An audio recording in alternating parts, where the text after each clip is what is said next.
నీళ్లు లేక రైతులు ఆగమవుతుండ్రట. రేవంత్ రెడ్డికి తిట్ల మీద ఉన్న ధ్యాసట నీటి బొట్ల పైన లేదట.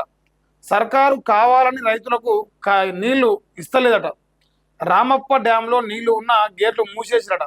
దేవాదుల సమ్మక్క బ్యారేజ్ నుంచి జూన్ 1 నుంచి ఇప్పటి వరకు 105 టీఎంసీల నీళ్లు ఏపీ వైపు వదిలిరట. మనకు 12 టీఎంసీల ఎత్తే అవకాశం ఉన్నా ఎత్తలేరట. 51 రోజుల్లో కనీసం 2 టీఎంసీలు కూడా ఎత్తలేరట. ప్రాజెక్టులలో నీళ్లున్న మోటార్లు ఆన్ చేయని ప్రభుత్వానికి ఉరిశిక్ష వేసినా తప్పులేదట. సాగునీరు అందించకుంటే రైతులతో ప్రజాపోరు చేస్తామని మాజీ మంత్రి హరీష్ రావు గారు చెప్తారు. సో వాస్తవంగా రాష్ట్రంలో గోదావరి నదికి అనుసంధానంగా ఉన్న ప్రాజెక్టులు ఆన్నో ఎన్నో నీళ్లు ఉన్నాయి. ఆ నీళ్లను మోటార్లు ఆన్ చేసుకొని లిఫ్ట్ చేసుకునే పరిస్థితి ఉన్నది, లేదంటే కాలువల ద్వారా నీళ్ళు ఇచ్చే పరిస్థితి ఉన్నది. కానీ రేవంత్ రెడ్డికి అది నచ్చని పని. ఆయనకు నచ్చే పని ఏంటంటే ఎట్టి పరిస్థితుల చంద్రబాబు నాయుడు కోసం నీళ్ళు వదలాలి, చంద్రబాబు నాయుడు సంతోషపడాలి. ఆయన సంతోషపడడం కోసం తెలంగాణ ఎడారి చేయడానికైనా మీ సిద్ధం. సో ఈ రకంగా మా రేవంత్ అన్న వ్యవహారశీలి నడుస్తున్నది. ఇది అవునన్నా కాదన్నా ప్రజల లోపల ఉన్న చర్చే, మీ కాంగ్రెస్ ప్రభుత్వంలో ఉన్న చర్చే, లేదా మీ కాంగ్రెస్ ఎమ్మెల్యేలు అనుకుంటున్న చర్చే. తెలంగాణ పైన ప్రేమ ఉంచే సరే కాళేశ్వరం అంటే ఊరిపోయిందని చెప్పేసి చెప్తున్నావు.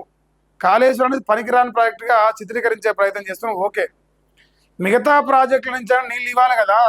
మేధావైనటువంటి ఒకవేళ తెలివైనడైతే, నిజంగా ప్రజలపైనో రైతులపైన చిత్తశుద్ధి ఉన్నోడైతే మరి వాళ్ళకైనా ఇవ్వాలి కదా. ఎవరికి నీళ్ళకి ఏ ప్రాజెక్ట్ నుంచి నీళ్ళు ఇవ్వకుండా కాంగ్రెస్ కట్టిన ప్రాజెక్టులు పడవ పెడుతుంది, బీఆర్ఎస్ కట్టిన ప్రాజెక్టులు పడవ పెడుతుంది. మరి ఏ ప్రాజెక్ట్ నుంచి నీళ్ళు రాకుండా మాత్రం 1,50,00,000 టన్నుల వరకు ధాన్యం బంతది అని పద్ధతి మాటలు చెప్తుంది. ఇది ఎట్లా నిజం అనుకోవాలి ప్రజలు? సో ఆయన అయితే ఇక తిట్ల మీద ఉందట ఆయన ధ్యాస, నీళ్ళ మీద లేట. ఎవరిని తిట్టాలి, ఎట్ట తిట్టాలి, ఇవాళ ఎట్ట తిట్టినా రేపు ఇంకెంత గట్టిగా తిట్టాలి, ఇంకా ఎంత గట్టిగా బూతులు మాట్లాడాలనేది మరి వాళ్ళకు ఉందట. మరి ఆయన అదొకటి చెప్తున్నాడు. ఇప్పటికి మనమైతే జూన్ 1 తారీఖు అంటే ఇప్పటికి నెల మీద 20 రోజులు 22 రోజులు అవుతున్నది.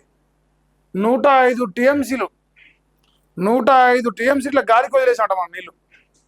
నిన్నమాట దాకా 80, 70, 85, 95 అని చదివినాం. ఇప్పుడు 105 టీఎంసీ అని చదవాలి రేపటికి వెళ్ళి. 105 టీఎంసీల నీళ్ళు ఆంధ్రాకు వదిలిపెడితే ఆంధ్రాలో ఉన్న ముఖ్యమంత్రి చంద్రబాబు నాయుడు గారు ఆయన వాడుకుంటున్నాడు. ఆయన మోటార్లు ఆన్ చేస్తున్న అక్కడ రైతాంగాన్ని నీళ్ళు ఇచ్చుకుంటాడు. సాగునీరు తాగునీరు మన దగ్గర నుంచి పోయిన నీళ్ళే ఇస్తున్నాడు.